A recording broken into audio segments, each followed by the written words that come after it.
Hi friends, welcome to Nicedaykitchen. இன்றைக்கி என்ன பார்க்க போகிறோன்னா, எல்லாருக்கும் பிடிச்சமான காரசாரமான சிக்கன் கிரேவி தான் பார்க்க போகிறோம். 2 கிலோ சிக்கன் கிரேவி பண்ணியிருந்தேன். அதோட அளவுகள் தான் நான் போட்டிருக்கிறேன். நம்ம கிரேவி பண்ணும்போது நல்லா ரெட்டாக இருந்தால் தான் எல்லாருக்குமே கிரேவி சாப்பிட்றதுக்கே பிடிக்குங்க. கடையில் பார்த்துக்கிட்டிங்கன்னா நல்லா ரெட்டாக வர்றதுக்கு கலர் பொடி சேர்த்துருப்பாங்க. அது உடம்புக்கு ரொம்ப கெடுதி. நம்ம வீட்டில் செய்யும்போது எப்படி ரெட்டாக வரணும்னு உங்களுக்கு சூப்பரான ஒரு சீக்ரெட் சொல்கிறேன் பாருங்கள். நீங்களும் ட்ரை பண்ணி பாருங்கள். வாங்க எப்படி செய்யலான்னு பார்க்கலாம். ஃபஸ்ட்டு பார்த்துக்கிட்டிங்கன்னா பூண்டு ஒரு 1/2 கப், இஞ்சி ஒரு 1/2 கப் எடுத்துருக்கிறேன். அடுத்து பார்த்துக்கிட்டிங்கன்னா 5 பெரிய வெங்காயம், 3 தக்காளி பழம், நல்ல பழுத்த தக்காளி பழமாக எடுத்துக்கோங்க. இந்த 3யுமே சேர்த்து நல்லா மிக்சியில் அரைச்சி எடுத்துக்கோங்க, தண்ணி ஊற்றாமல். 2 கிலோ சிக்கன் செய்கிறதுனால நான் பாத்திரத்துலேயே செஞ்சுட்டேன். பாத்திரம் நல்லா சூடானதுக்கப்புறம் 10 டீஸ்பூன் ஆயில் போட்டுக்கோங்க. எண்ணெய் சூடாகிடுச்சு. நம்ம கொஞ்சம் கல்பாசி, பிரியாணி இலை போட்டுக்கலாம். இந்த ரெண்டுமே எதுக்கு போடுறோன்னா, நம்ம கடையில் உள்ள டேஸ்ட் வேணும்ல, அதனால தான். அடுத்து கட் பண்ணி வச்ச வெங்காயத்தை நம்ம கொஞ்சம் கொஞ்சமாக போட்டுடலாம்.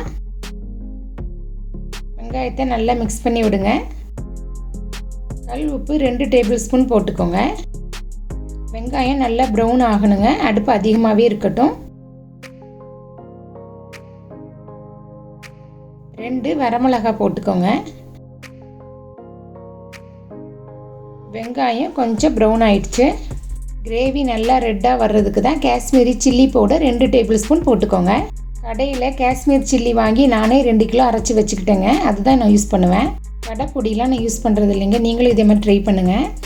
எண்ணெயிலேயே சில்லி பவுடரை நல்லா வதக்கிடணும். அடுத்து அரைச்சி வச்ச தக்காளி, இஞ்சி பூண்டு பேஸ்ட்டை போட்டுடலாம். அடுப்பை கம்மியாகவே வச்சுக்கோங்க. நல்லா இதை மிக்ஸ் பண்ணி விடுங்க. இதை வதக்கும் போது அடியில் பிடிச்சிருச்சுன்னா அந்த கிரேவியோட டேஸ்ட்டே மாறிடுங்க. அதனால் நம்ம பக்குவமாக செய்யணும். மஞ்சள் தூள் 1/2 டேபிள் ஸ்பூன் போட்டுக்கலாம். வீட்டில் அரைச்சி வச்ச கரம் மசாலா தூள், அதுவும் 2 டேபிள் ஸ்பூன் போட்டுக்கலாம்.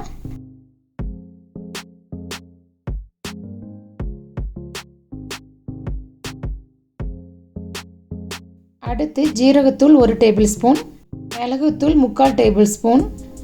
எல்லாத்தையும் நல்லா எண்ணெயிலே வதக்கி விட்டுருங்க.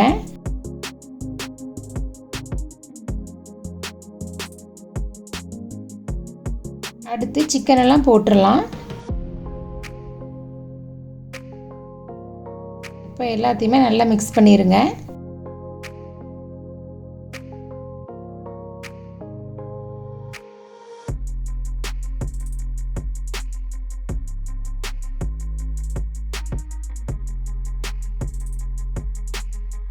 சிக்கன் நல்லா மிக்ஸ் பண்ணியாச்சு. வேகிறதுக்கு 2 டம்ளர் தண்ணி ஊற்றிக்கலாம். அடுத்து கட் பண்ணி வச்ச கொத்தமல்லி இலை போட்டுருங்க. நல்லா கொதி வந்துருச்சு. மூடி போட்டு க்ளோஸ் பண்ணிடுங்க. அடுப்பை கம்மியாக வச்சுருங்க. 10 நிமிஷம் அப்படியே இருக்கட்டும். இடையில அப்பப்போ ஓப்பன் பண்ணி ஒரு தடவை மிக்ஸ் பண்ணி விட்டுருங்க.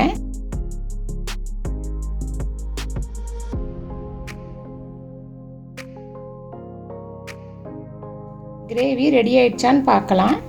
எண்ணெய் பிரிஞ்சு கிரேவி சூப்பராக ரெடி ஆயிடுச்சு பாருங்கள். உப்பு காரம்லாம் அளவாக இருக்கான்னு பார்த்துக்கோங்க. உங்களுக்கு காரம் வேணும்னா மிளகுத்தூள் கொஞ்சம் போட்டுக்கலாம். அதே மாதிரி உப்பு பத்தலைன்னா உப்பும் கொஞ்சம் போட்டுக்கோங்க. கொத்தமல்லி இலை போட்டு நல்லா மிக்ஸ் பண்ணி விட்டுருங்க. கிரேவி எவ்வளோ ரெட்டாக இருக்குது பாருங்கள். காஷ்மீரி சில்லி பவுட்ரு போட்டதுனால காரம் அளவாக இருக்கும். கிரேவி நல்லா ரெட்டாக இருக்கும். டேஸ்ட்டும் சூப்பராக இருக்குங்க. அவ்வளோதான், காரசாரமான சிக்கன் கிரேவி ரெடி ஆயிடுச்சு. எல்லாருக்கும் இந்த வீடியோ பிடிச்சிருக்குன்னு நினைக்கிறேன். பிடிச்சிருந்தா லைக் பண்ணுங்கள், ஷேர் பண்ணுங்கள், மறக்காமல் சப்ஸ்கிரைப் பண்ணிடுங்க. தேங்க்ஸ் ஃபார் வாட்சிங்.